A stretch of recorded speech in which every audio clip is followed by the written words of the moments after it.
Well, that's what I want to ask you. We've got good students trapped in poor performing schools. Absolutely. Now, let's first take the first plan of Superintendent Rex. He has proposed that we have choice in the public schools. What do you think of that policy? Can that work? Can that help? That can help, but that does not go far enough. Let me tell you, again, back in 1988-89, they would not talk about choice even within the districts, intra-districts. Now they're talking about choice within the public school system across district lines. I think the pressure from the public arena that is pushing for school choice is making them go in this way.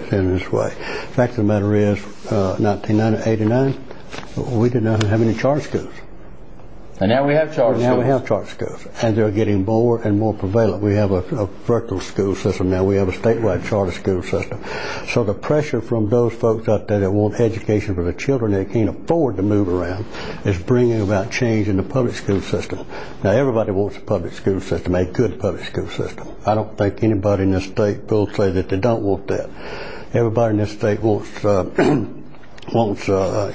best possible education for the children, Senator McConnell. The difference between the pro-school choice people and those opposed to it, those opposed to it, they would rate that or rank that as they want the public school system first, and then if it can, then the education of the kids, okay, and they want that done within the public school system. Those for school choice is say the most important thing is the education of the kid. We don't care where they get it.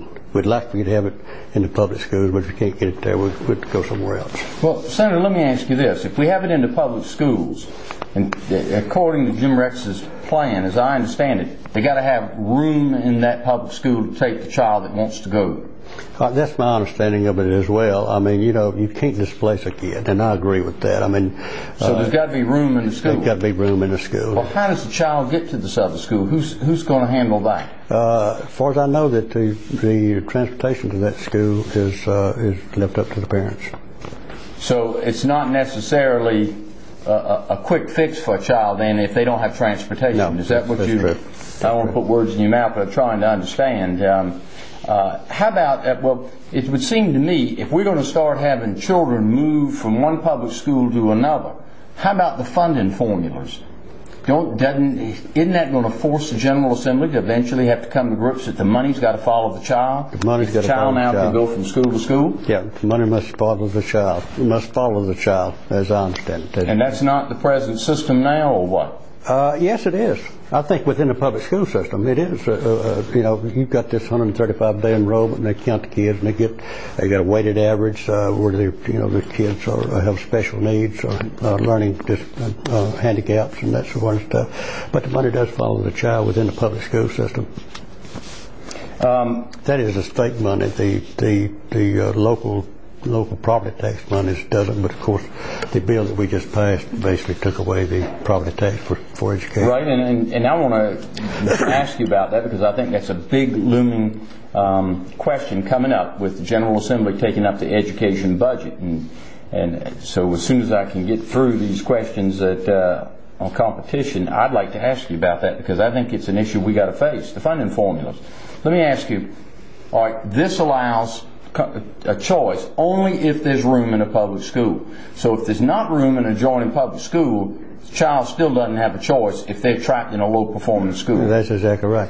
All right. Now, you have been an advocate in the past, and if I'm wrong, please correct me, that you could support a concept of vouchers or tax credits or some sort of scholarships or something to allow those children to escape those schools and go somewhere else. Could you elaborate a little bit on that? Yes. In fact, the matter is, Senator McConnell, I passed very modest tax credit bills in the House twice while I was over there to get to the Senate, and those are ones that the Senate they failed to see the merits of it and wouldn't take it up. But anyway. Well, now you're over here. Yeah. You could, But anyway, I think education should be like, to my way of thinking, especially for the low income and those have-nots, is you give them a menu. You bring up a menu on the screen, and here's all the choices you have, whether it's public, private, homeschool, or secular, or religious, or whatever, and they choose that, and the money should follow the child.